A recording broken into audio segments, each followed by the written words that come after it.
नमस्कार दोस्तों, मैं हूँ रीता और मेरे चैनल हिंदी साहित्य विद रीता में आपका बहुत बहुत स्वागत है। तो आज हम हालावाद के विषय में पढ़ेंगे। हालावाद जो है एक अस्मरणीय तथ्य है। इसके पहले हमने सेशन में पढ़े थे व्यक्तित्व धारा, स्वच्छतावादी धारा। उसी का ये चीज़ है, व्यक्तित्व धारा और स्वच्छतावादी धारा या मानसवाद या हालावाद, सब एक ही अंतर्गत आता है, एक ही चीज़ के अंतर्गत आता है। तो इसके विषय में हम देख लेते हैं। तो हालावाद क्या है? एक अस्मरणीय तथ्य है। इसमें जो परीक्षा के व्यू से जो बहुत महत्वपूर्ण है, वो सारे चीज़ों को मैंने यहाँ पे रखा है।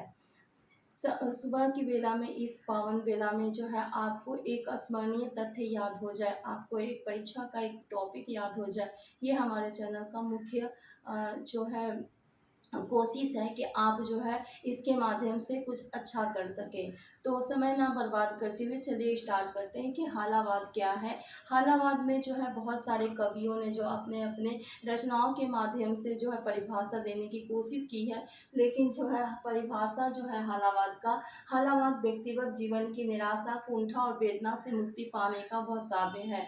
हमारे जीवन में बहुत सारे कुंठा होता है, कष्ट होता है, वेदना होता है। तो इस प्रकार का वह काव्य दर्शन है, इस प्रकार की वह काव्य रचना है जो क्षणवादी दृष्टिकोण को अपनाकर, यानी कि क्षण जो हमारा समय है उसके चीज़ों को अपनाकर हम क्या करते हैं, उस समय को लेकर हम पूरी मस्ती और आनंद के साथ जीने का काम करते हैं।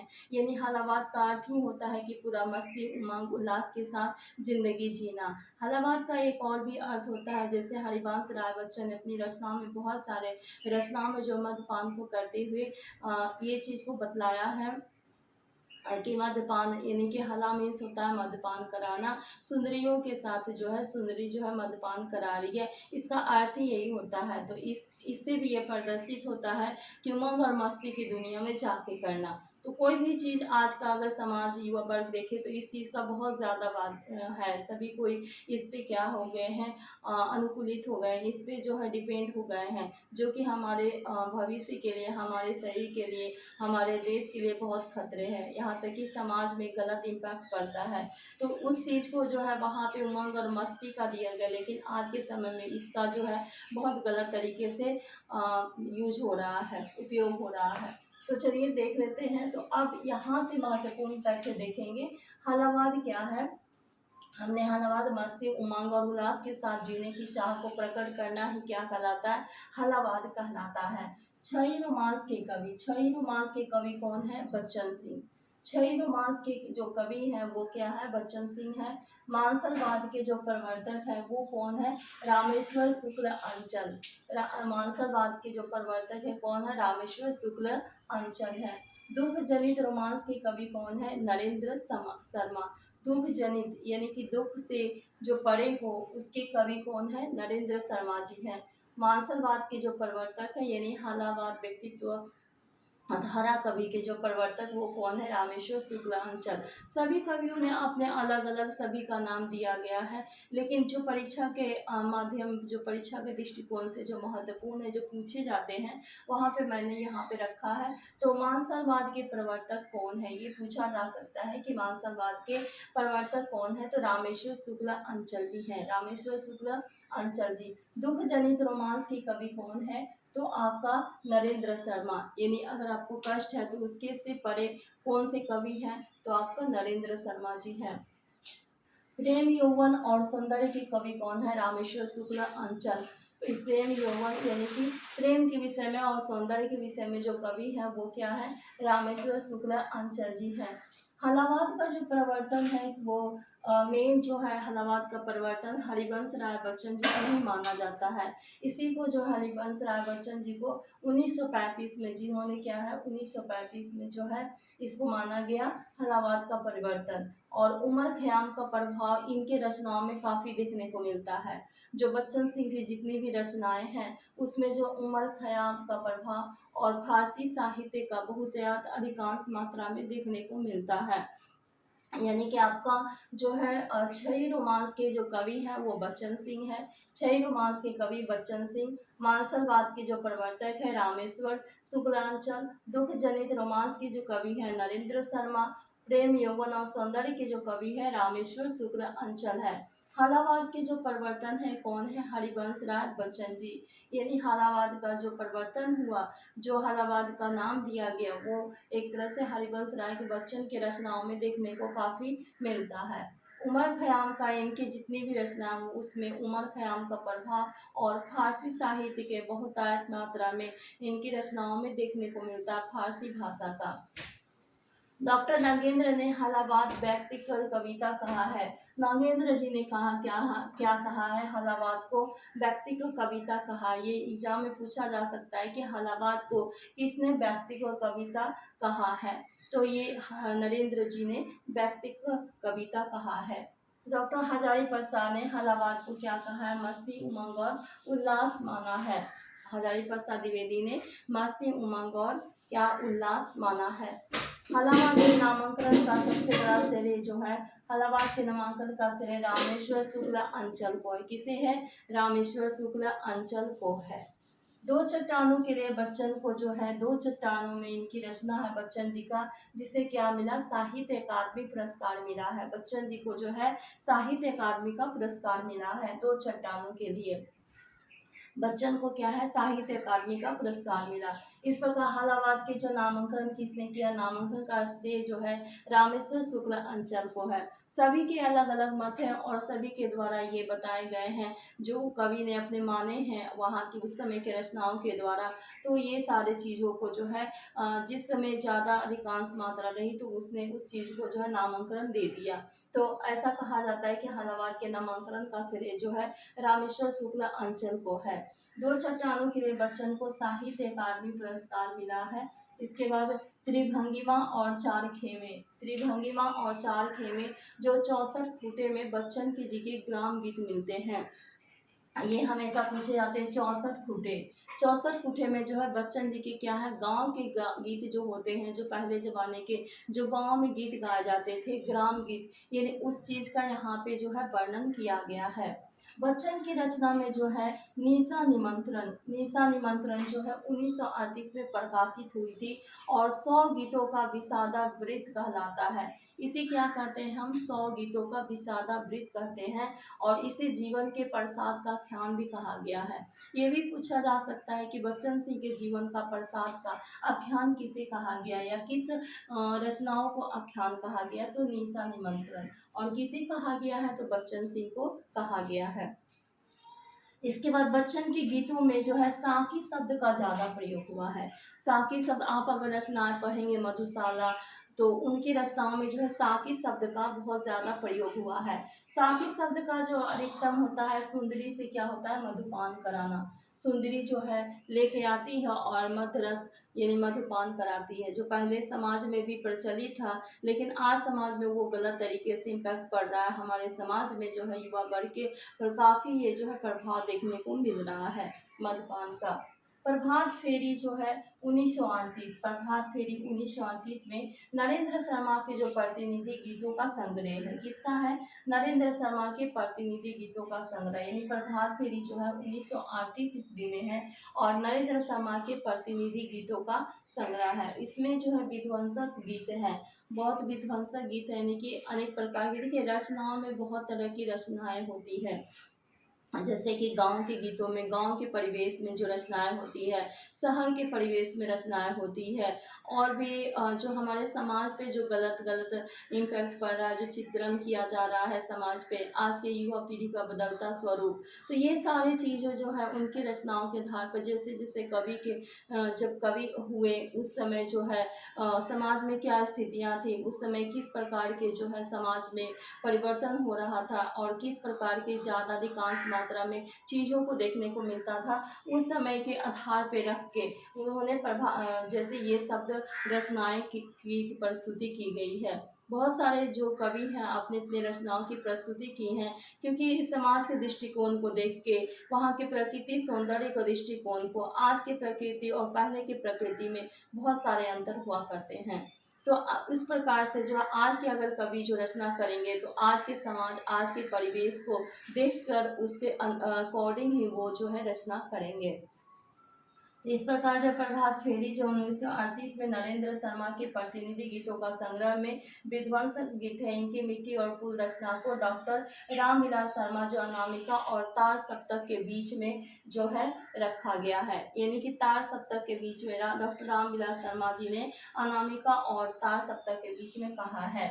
इसके बाद विजय देव नारायण शाही ने हालावाद को जवानी का काव्य कहा है। ये पूछा जा सकता है, सॉरी, जवानी का काव्य, सही, जवानी का काव्य कहा है। किसने कहा है? तो विजय देव नारायण शाही ने, विजय देव नारायण शाही ने जवानी का काव्य कहा है।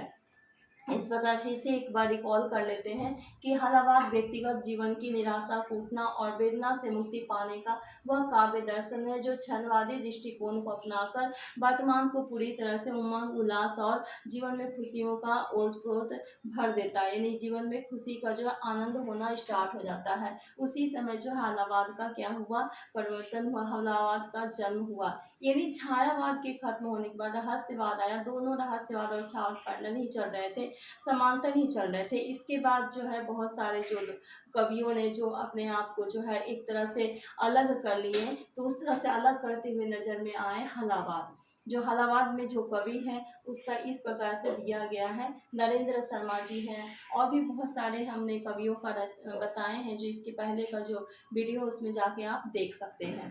ठीक है, इसके बाद जो है आपका ये छही मानसर के कवि कौन है? बच्चन सिंह है। छही मानसर के कवि जो है बच्चन सिंह है। दुख जनित रोमांस के जो कवि हैं कौन है? नरेंद्र शर्मा जी हैं। प्रेम, यौवन और सौंदर्य के जो कवि हैं रामेश्वर शुक्ल अंचल जी हैं। हालावाद का जो प्रवर्तन हुआ उसमें हरिवंश राय बच्चन जी का नाम आता है, जो 1935 में है। उमर खयाम का प्रभाव जो है फारसी साहित्य है। उमर खयाम का प्रभाव जो है फारसी साहित्य का भी बहुत सारा भाषाओं का इनका बहुतायत मात्रा में इनकी रचनाओं में देखने को मिलता है, और उमर खयाम का भी बहुत ज़्यादा प्रभाव देखने को इनकी रचनाओं में मिलता है।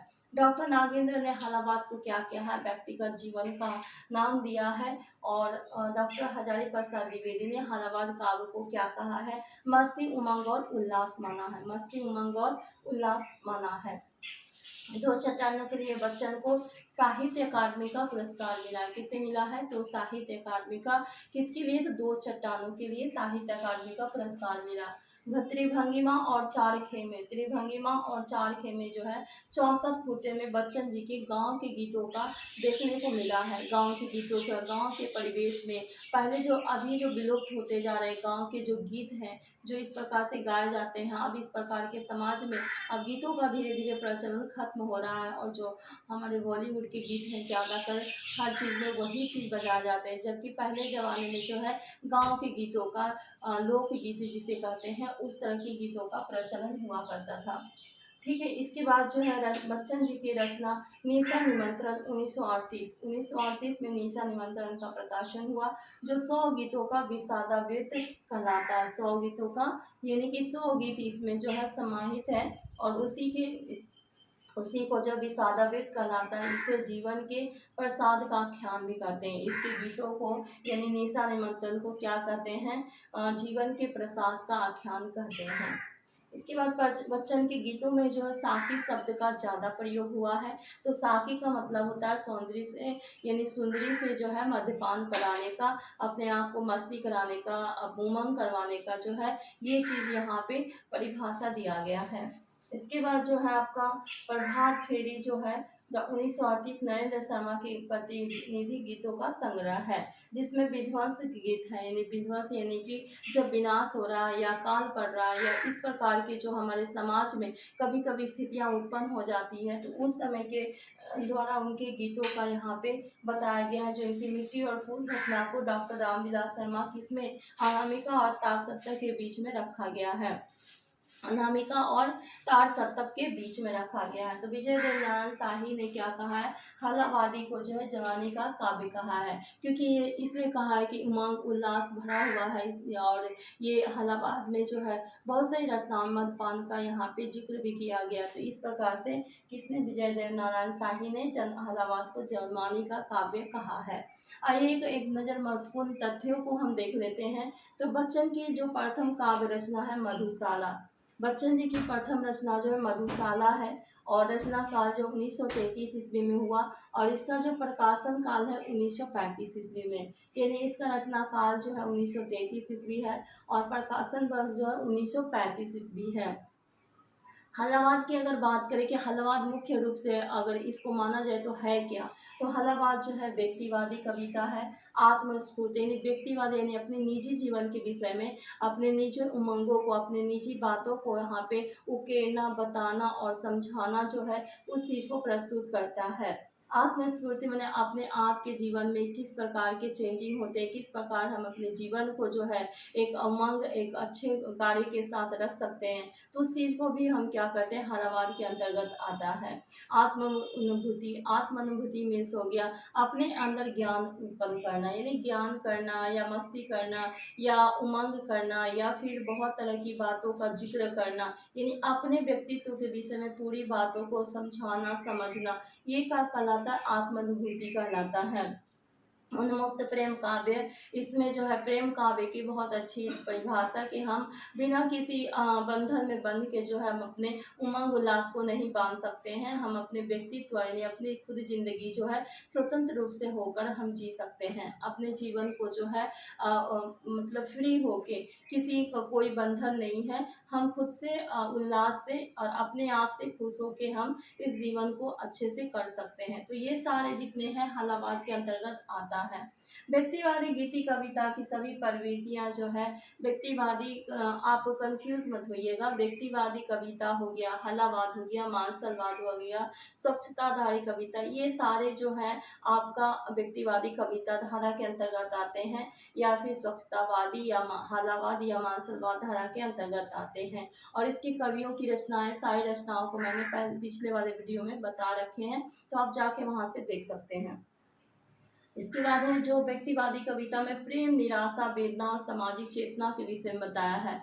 तो ये सामाजिक इम्पैक्ट क्या पड़ता है, समाज में चेतना किस प्रकार से जागृत होती है, हमारे समाज में हमारे पर क्या इम्पैक्ट पड़ता है, हम किस प्रकार से हमें ये चीज़ कोशिश करना चाहिए कि हम किस प्रकार से समाज को जो है एक अच्छा समाज दे सकते हैं, बना सकते हैं। प्रेम, निराशा और वेदना, यहाँ पे जो है मेन रूप से कहा गया है कि प्रेम, क्योंकि व्यक्तिवादी दो भी लोगों के बीच में एक प्रेम होता है, या फिर पूछिए समाज में तो किसी प्रेम को तो बांट नहीं, मतलब बांटने का चीज़ है, लेकिन एक जो क्लोजनेस होता है एक दो व्यक्तियों के बीच का एक माध्यम होता है जो हम प्रेम से जो है बतलाते हैं। अगर कुछ भी हमारे जीवन में घटित होता है, तो अगर हम अपने निजी जीवन में अनुभव करते हैं तो हम रोते हैं, आंसू बहाते हैं, तो वो निराशा चीज़ को यानी वेदना होती है हमारे अंदर वो अभिव्यक्ति होती है कि हम गलत चीज़ों से या फिर निराशा से गुजर रहे हैं। तो उस चीज़ के रचनाओं को उस समय के कवियों ने उस रचनाओं को जो है एक नया आयाम दिया, ताकि जो है लोग सकारात्मक सोच के साथ अपने जीवन को उस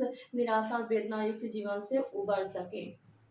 इसके बाद है सामाजिक चेतना। सामाजिक चेतना समाज में होने वाले अनेक प्रकार की घटनाएं जो घटित होती है, तो किस प्रकार से घटनाएं घटित हो रही है, उन सभी चेतनाओं को उन्होंने क्या किया है, एक हलावाद का रूप दिया है, जो कि कवियों ने अपने रचनाओं के माध्यम से, जिस समय हलावाद का प्रवर्तन हुआ यानी कि जिस समय स्टार्ट हुआ हलावाद, उस समय के कवियों के आधार पर ये बातें बताई गई है।